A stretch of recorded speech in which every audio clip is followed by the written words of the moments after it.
We don't necessarily get a bright, light-hearted feeling just by increasing exposure on an image, and we don't necessarily get a dark, moody one just by reducing it. So how do these shots feel both moody and bright, regardless of overall exposure? These feelings are created using contrast ratios. We know that much of cinema utilizes contrast to draw the eye and create a mood or atmosphere, and this works well to convey many emotions and feelings. But light can also be used in a less contrasty way to visually represent other, potentially lighter feelings related to our characters or story. Both darker feeling and lighter feeling images use contrast ratios to emphasize emotions.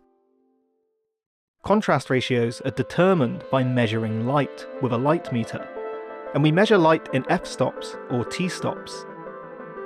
We generally measure the amount of light falling onto the face from both our fill light and key light to determine the ratio.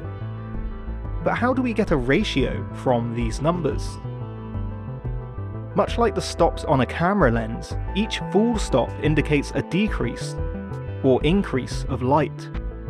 With each higher number on a lens, there's a halving of light from the previous stop, and with each lower number, there's a doubling of light from the previous stop. But when measuring light in stops, a higher number means more light is hitting the face, as we would need to close down our lens's aperture to a higher stop to expose for it. And a lower number means less light is hitting the face, as we would need to open up our lens's aperture to a lower stop to expose for it. But in this case, we're not measuring to achieve a correct exposure, which can be decided separately. We're measuring to figure out the difference between key and fill. And there's only a one-stop difference between T2 and T2.8. Since each stop is either double or half of the previous, we can now understand that the key light is producing double the amount of light on the face as the fill. This means we have a 2:1 contrast ratio, with the 2 representing the key and the 1 representing the fill. Turn down the fill and measure again.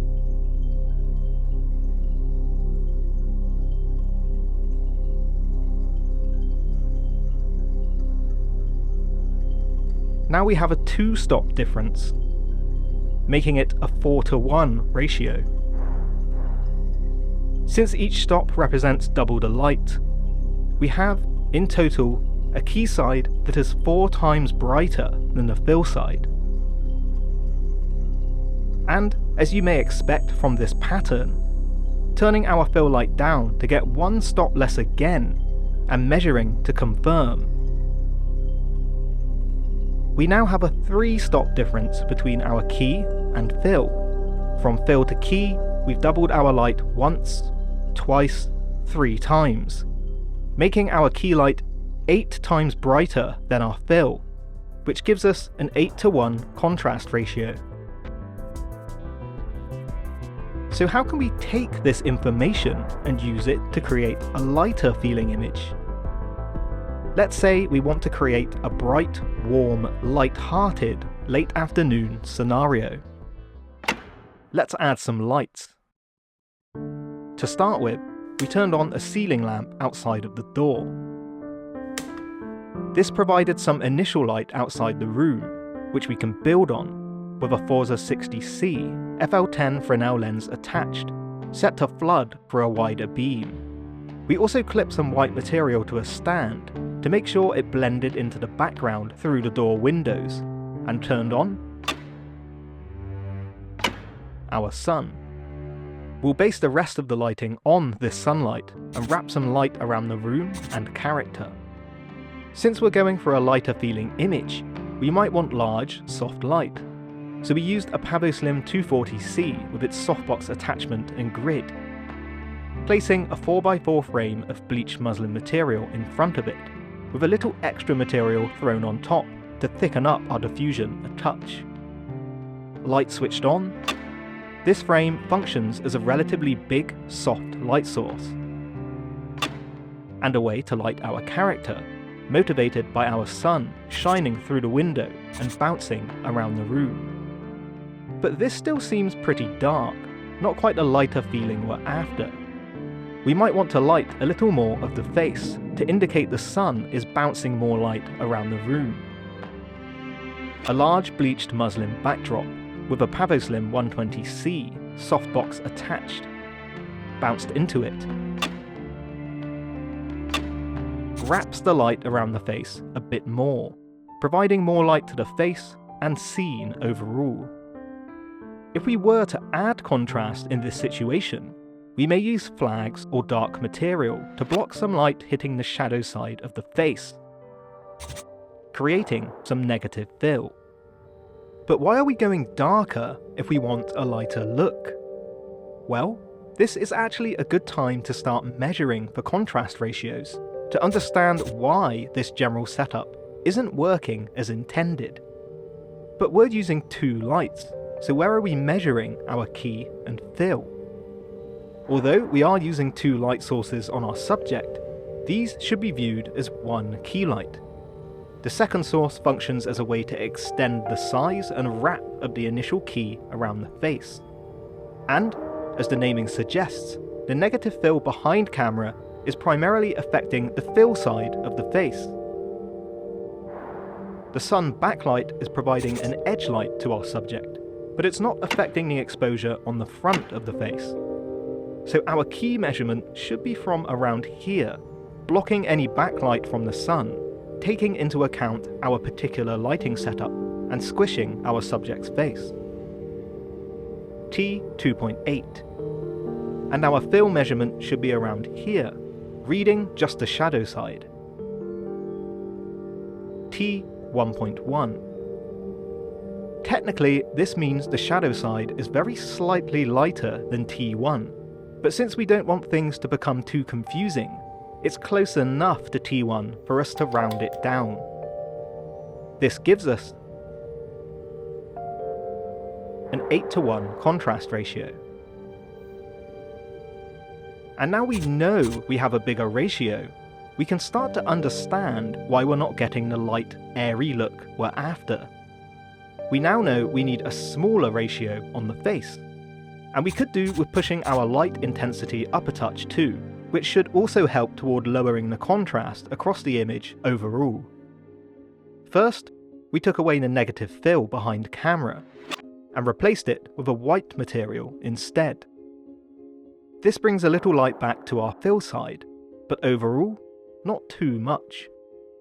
Next, we increase the intensity on our key light wrap by upping the power on both lights. This is beginning to feel a bit lighter, but it still seems a bit more dramatic than we'd like. So let's go for that lower contrast ratio. We set up a second Forza 60C and bounced it from the white material behind camera. We can see that this is definitely a much lower ratio on the face, and we can confirm by measuring it. Our key reads at T 4.5, and our fill reads at T 2.8. Again, we'll round our T 4.5 down to T4, which gives us around a 1-stop difference.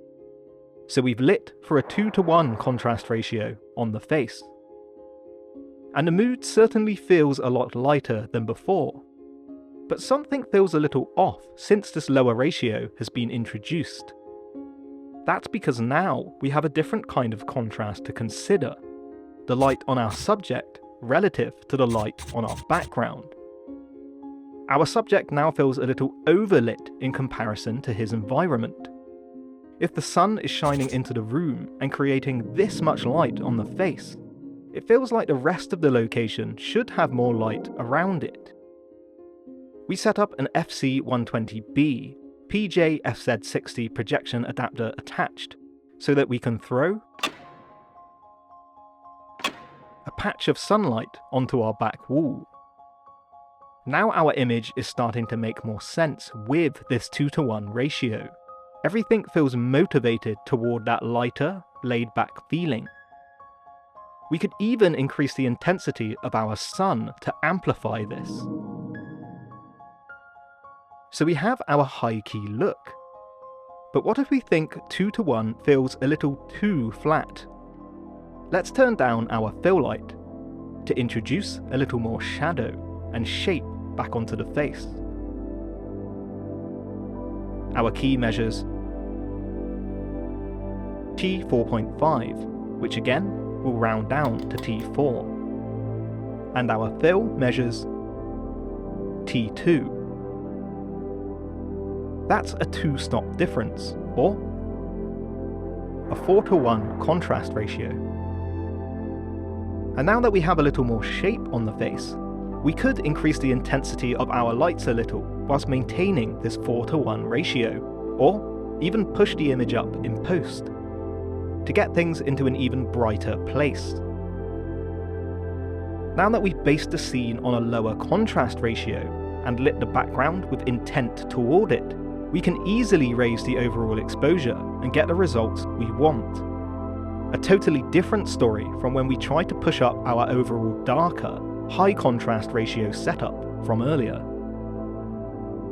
Understanding contrast ratios has not only allowed us to better light the face for the look we want, but also prompted us to more cohesively light other elements of the scene to complement this look, and given us the ability to control this ratio further to bring more shape to the face, and ultimately conceive the higher key scene we envisioned.